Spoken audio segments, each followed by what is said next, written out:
Hey, Silas here. This video is going to be a default part 2 of the March Against Sharia march.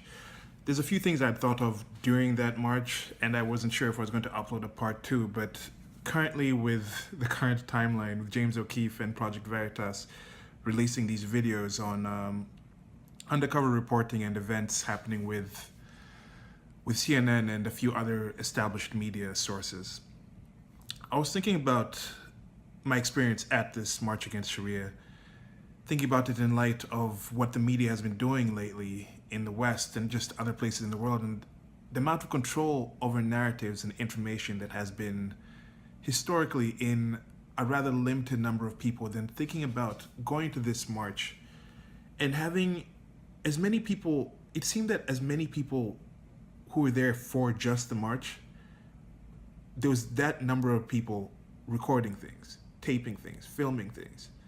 So there was clearly the official reporters who were there directly 100% their job, wearing the press badges, the huge cameras. But then you just had regular people recording. I was one of those regular people. And as I mentioned in the video about the NYC Pride March, the control of what actually gets out there is quite important. In this video, you'll see this first clip coming up. You'll see this macro, this image meme, and somebody was asking me, why do people on the right meme a lot better than people on the left politically? And I was thinking it's because part of them, they just take things that are serious as jokes and take things that are jokes as quite serious. And there's a problem with that. I think we need to actually have the right actual amount of information and be able to accurately gauge what something is.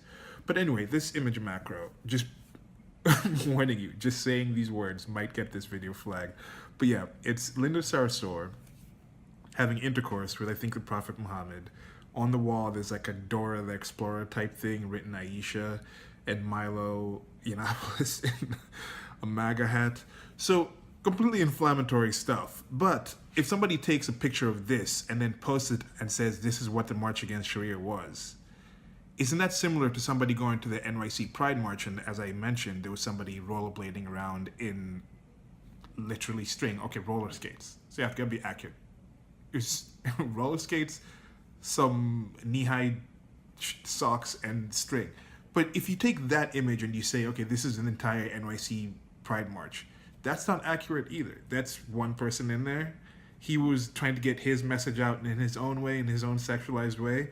These guys, these meme warriors were doing their meme warfare in their own way, and that was sexualized in their way too. But is that the entire march? No. Okay, on to the clip, and I'll be back after the clip.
Some signs out there. Let's try something. If I say Constitution, what do you say?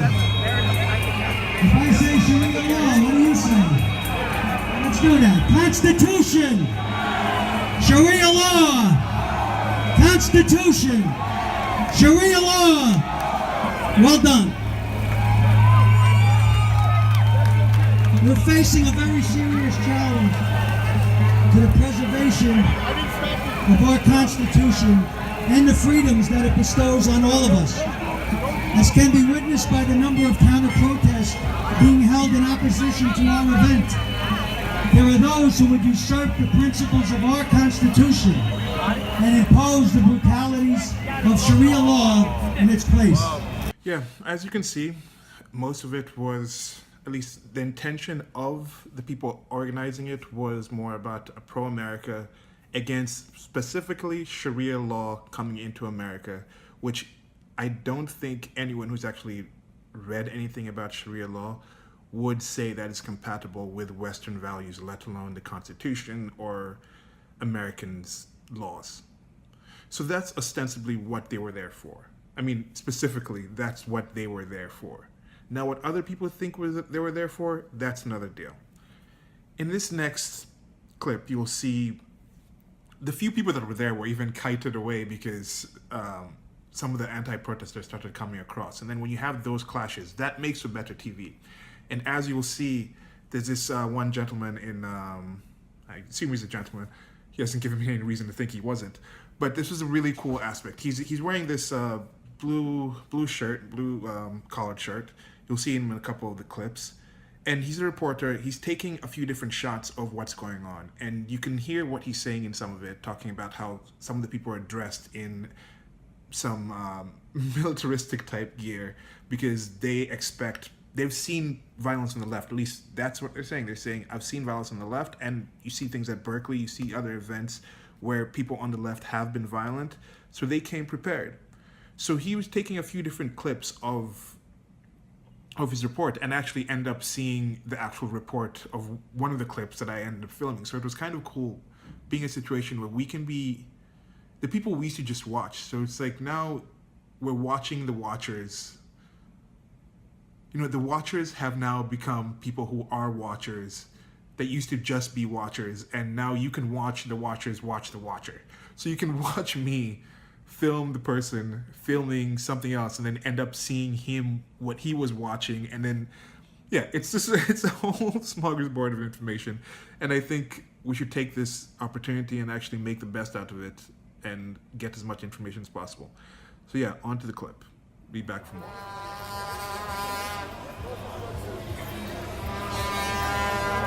So there's another break, and the people are just, I guess some of the reason why there wasn't that many people for that second part at the place was the counter-protesters made their way down here, and as you can see, they've made their way across to the section, which I guess is similar to what happened at the May Day event, except this time there's the counter-protesters were the people who, I don't know, the May Day video, I have that up on my other channel, but you can also post some of that on this channel. You can see that this has drawn away a lot of the people from where people are talking. The stage is over there, but most of the action currently seems to be over here.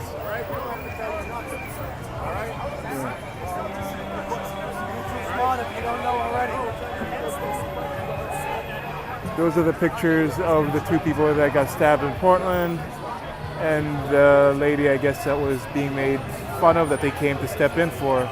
And again, these signs are being held here because they're saying, I guess it's a fascist thing. But as mentioned by the speakers and before, the person who stabbed them was found out to be a Bernie Sanders fan. So I don't know how much those facts or anything matter to these people, but there you have it. The signs are here.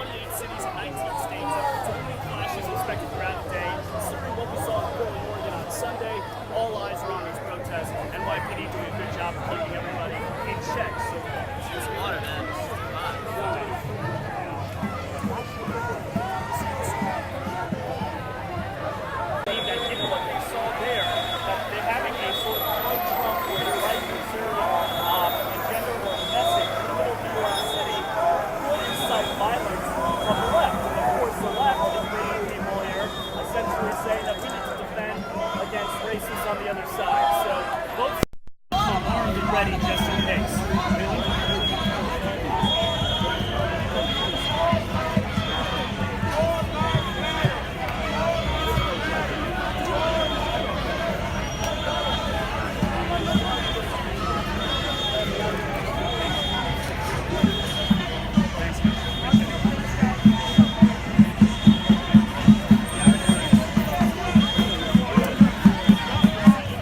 There you see it. I mean, not everybody in the media is out there to tell lies, and you see those different takes. He was talking about different things, the way they edited together.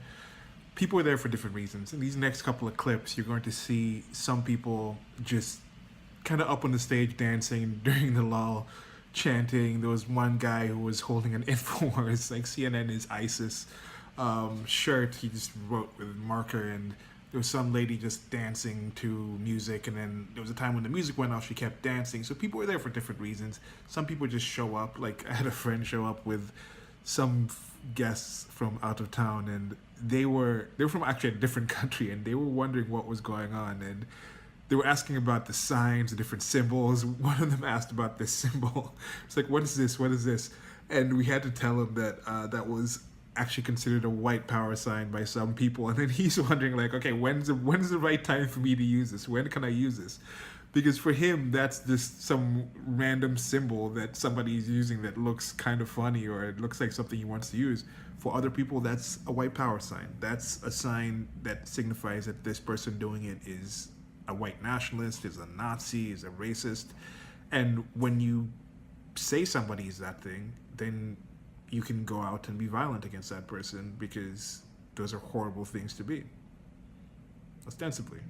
Even though being a black nationalist or other kind of nationalist isn't, apparently. Anyway, back to the clips.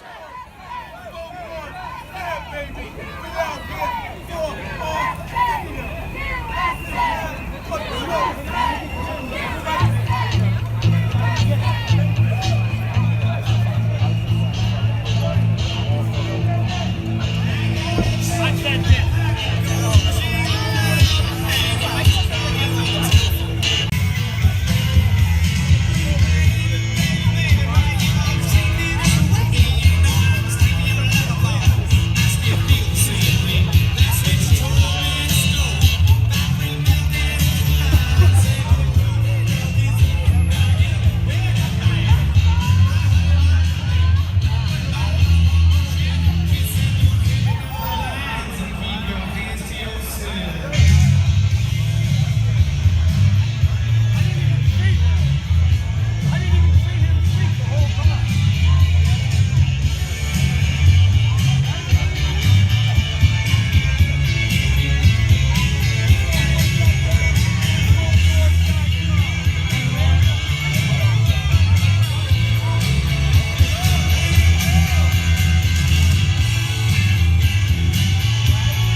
So as you see, people are there for different reasons. In these following clips, you're going to see kind of more of a face-off between, it was after the event, after the speeches were done, there's kind of a face-off where the people who were there for the March Against Sharia went up to the street where the border was, and then the anti-March Against Sharia people, I can't remember saying anti-March Against Sharia people, but yeah, they were on the other side yelling. So they're just talking back and forth, commie scum, get off our streets, on the other side, bash the fash, or whatever they were saying.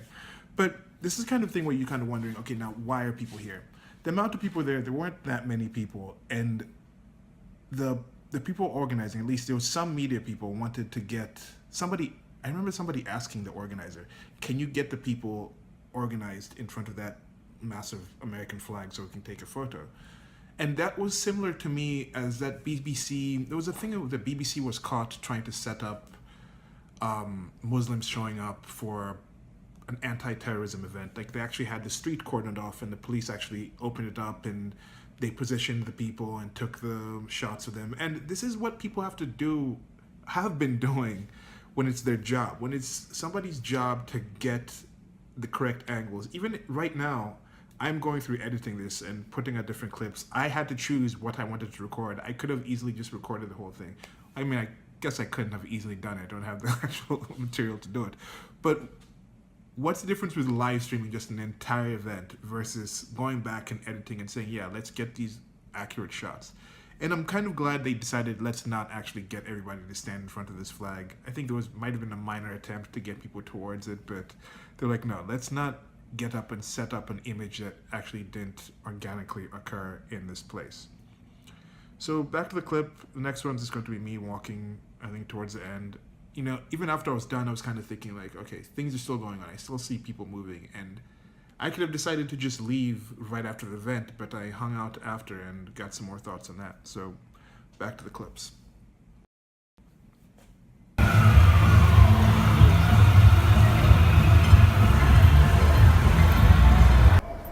Because apparently this is what I do on weekends now. I'm following the group. The anti-group finally walked off. Now they're walking down towards, okay, this is City Hall, I think. But just following the group, seeing where they're gonna go. The cops are escorting them. You can see Foley Square is empty now. And yeah, just following the group, see what's happening. So that's Lawrence Southern, a bunch of the people. There was Emily is over there who was in the video of the May Day event. So I'm just checking this out and see how this is gonna go. Children walking ahead. Kind of makes sense for the children there. This is more my commentary on this situation. Dump truck, maybe garbage situation.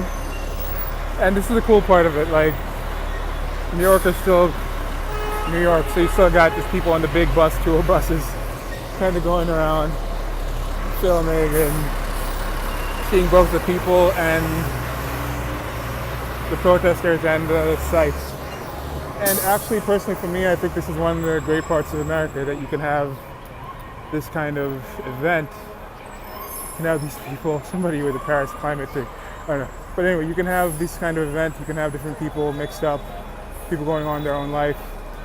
Whereas when you have these events in certain countries, it's normally rather shut down and nothing's normally going on besides that person or that event.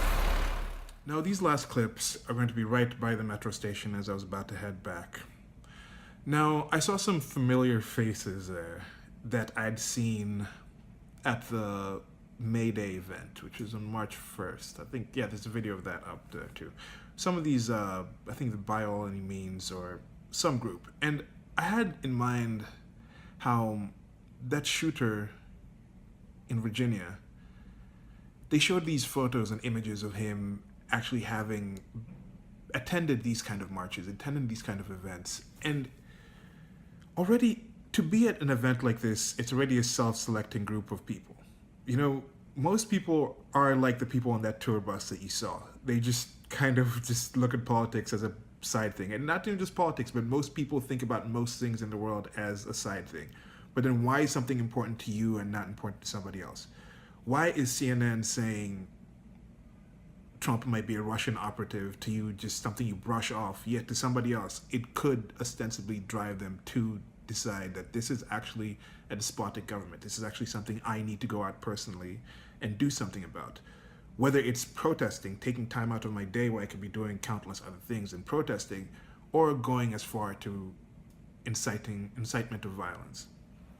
I mean, that's something you can't deny. These are the things that happen. And I got a talk coming up with a friend of mine where we kind of discuss who is responsible, where does the responsibility start and end when it comes to somebody else's words, somebody else's ideas.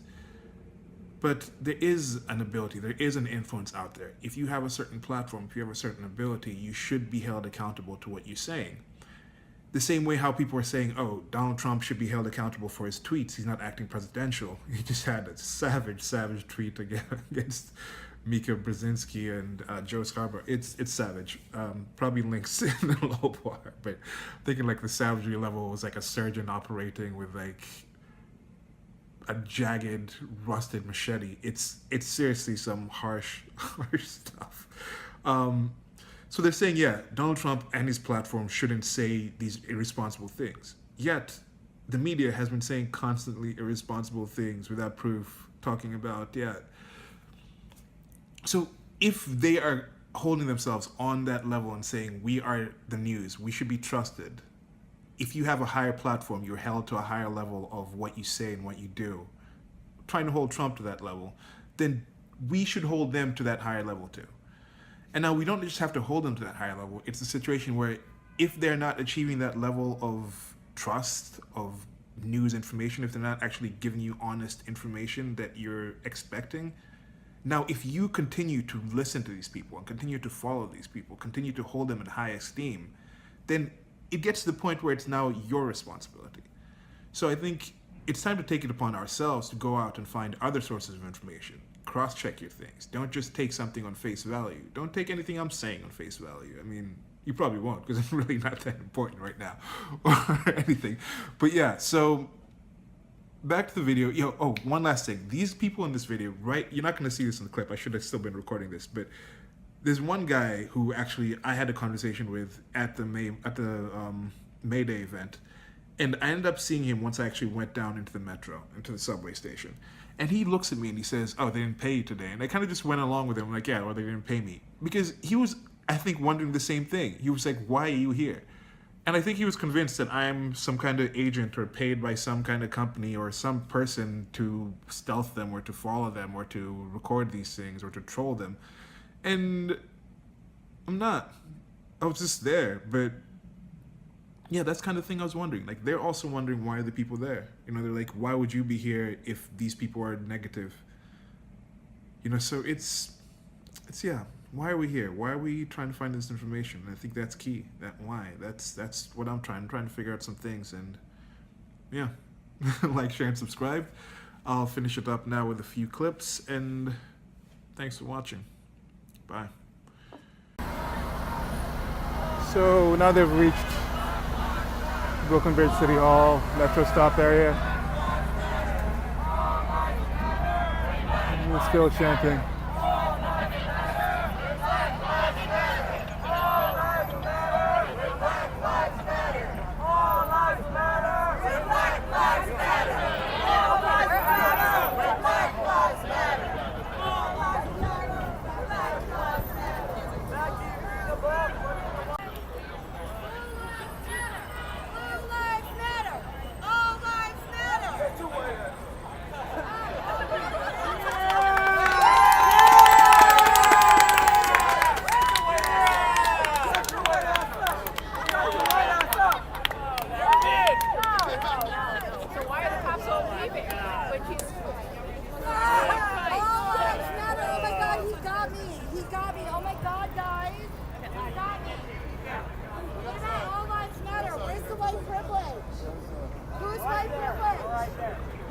Oh, really? I'm white privilege? That's hilarious because I actually work for a living. Yeah, keep marching. Keep fighting the good fight.